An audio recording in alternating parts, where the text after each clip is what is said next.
Okay, another video from Dave in Texas, and here's the video. I want to explain a few things about this ES355 I got from China. Now, I thought it'd be real clever of me to go in and change out those pups that came from China. They were like 7s and 8s, so they weren't very strong, and put in some original Gibson 5759s. And I went from a pretty decent sounding pup to really one that I really hate. I mean, I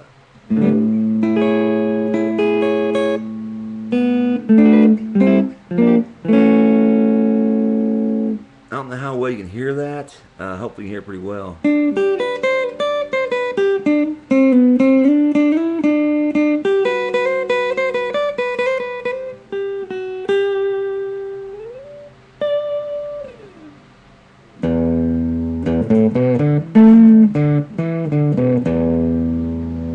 Now on the high end, on this setup, both the pups, uh, I get a nice clean high end. I go to the low end on both pups. I get a fuzzy, screwed up sound to it.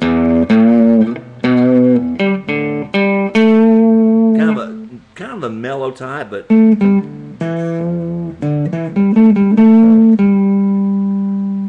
it sounds it's not clean. And I'm really surprised that Gibson's 5759 pups don't do that for me. I've tried switching them around. I tried putting the 59 on the neck and the 57 on the bridge. It's just not much help. Just switch back and forth. So, just a little bit disappointed in the money I spent on those things. So they'll probably end up in the toolbox of shame. And probably pretty soon, because I got to do some work on this guitar. I've got to change out a pot. I don't know if you can see this too well or not, but when I put this in, these are the long shaft Gibsons. I put spacers in there so they wouldn't stick so far out, and I had a hard time getting this one in, so I actually clamped down a piece of string between the split shaft, and when I went to bend it back out again, it snapped right off. So just a bit disappointed in that as well. So other than gluing on a control knob, which is, really stupid to do, I got to change this out. And putting these in was a nightmare for me. I've not done it very well. I did buy some tools to work with, a mirror, long tweezers to help me guide these things back in without tangling them up. I've got a new three-way switch that's much better than this one to put in there, and this is a upgrade from the Chinese one, but I've actually got even a better one I got from Guitar Fetish. That's an excellent three-way switch, very clean, very sharp, very well, it feels like it's gonna last forever.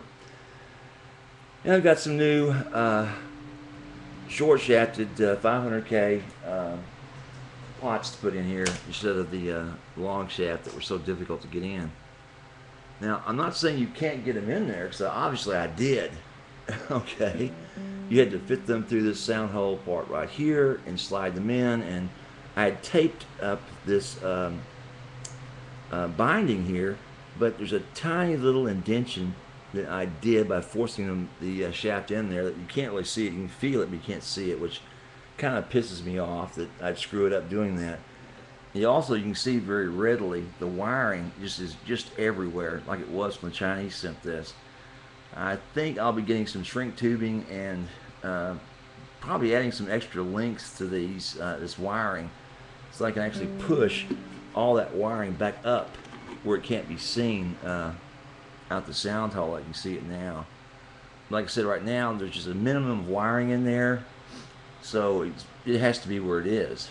There's no place else to put it. So I'm going to go ahead and change out this potentiometer, and change out these, put the short shafts on there, and change out the pups on these things. It's going to be a major rebuild on it. And I wanted to make sure to get a tone sound in this thing.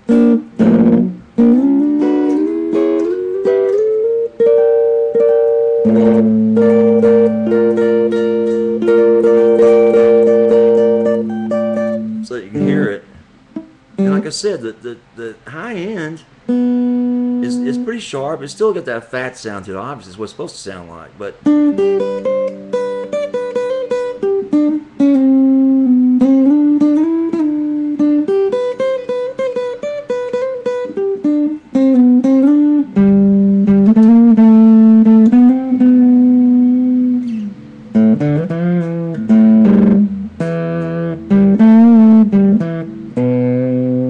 when it goes to low, it just sounds bad.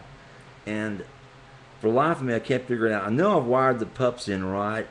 I've had them in 2 different locations, so it's not the location that's the mistake. They sound bad in both different locations. But the 5759 PUPs on the Gibson, you know, got them from the distributor. They're the real deals. I hate to say this, but they suck. You know, as far as I'm concerned. Low end's distorted. The high end, yeah, it's nice and jazzy, just like you want it. But man, you can't play 50% of the guitar. I mean, you know, it's just not the way it works. So those are going to be changes being made when I finally get the bridge in and get it all set up with this nice gold roller Wilkerson in. Now I got to change everything up again. So I may videotape that. Depends if anyone wants to see it. What it takes to change one of these things out. You know, get these things done through the sound hole. If I can get my camera to work properly and show you how difficult it is to do this damn job. Of course, I didn't think I had to do it again, but son. Anyway, if it's just changing out the PUFs, I could do it just the same as I did with these, just wire them into the existing wiring. But that's not the way it works, unfortunately. And I don't know what else to do about it. One other thing about this I wanted to mention, it's Levy's guitar straps. This has to be the most comfortable strap I've ever had in my friggin' life. It came from Mr. E's Guitars, so I'm pretty sure it's just a commercial strap. But it's called a Levy's guitar strap, L-E-V-Y-S, and I had to mention it. It's this one's a maroon color to kind of offset my red guitar. Of course, it might help you see the actual color of what my guitar is. Probably not. Anyway, it's a Levy's, and it's an extra long, and it's absolutely just butter smooth, and it's just built just perfectly. Everything's in the exact way that you want as a player to hold your guitar exactly the way you want it to be presented, you know, for you to play. The big L on the strap there, Levy's, right? And nice smooth leather backing. And like I said, this thing is just butter smooth all the way around. There's no rough stitching that you get with some other straps that actually will scratch on you if your shirt's off, or scratch on the guitar itself. Everything's padded, double up, very thick leather, but still, again, it's just supple and butter smooth. So I can't say enough about the Levy guitar strap. Those are just hellishly well-made straps, and the adjustments are infinitesimal. You can have it up around your neck or down by your waist, wherever you want.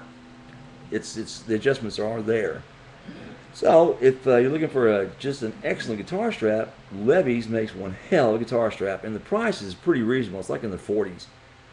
You know, it's not a $100 guitar strap, it's in the 40s. And I compare this to the ones I paid $100 for. You know, the Gibsons and the Fender straps that are originals and copies and such, so the 50s and 60s, that, you know, 100% top power, grain, cowhide, blah, blah, blah, blah. They are not as smooth and as supple and as comfortable as this thing is. And I've actually had this thing on the Telecaster that weighs almost 10 pounds, and it actually made it feel lighter, the way this thing distributes weight. And it's got to be the fact that it's just, you know, the thickness and design of it is just so well thought through. So I can't say enough about Levy guitar straps. All right, that's it. They've been texting me questions about this. Holler and keep an eye. I might be showing videotapes of what it takes to modify these guitars one more time. Get rid of these 59, 57 pups. Don't buy them unless you know, geez, if there's any way to try them out first, or listen to a sound loop or something, sound bite, listen to them and listen to them carefully, because they might not sound the same once they get in your guitar.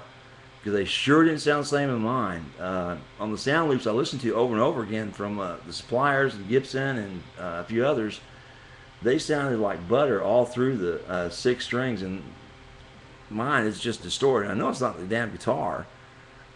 It's these pups. Anyway, I'm out. Bye.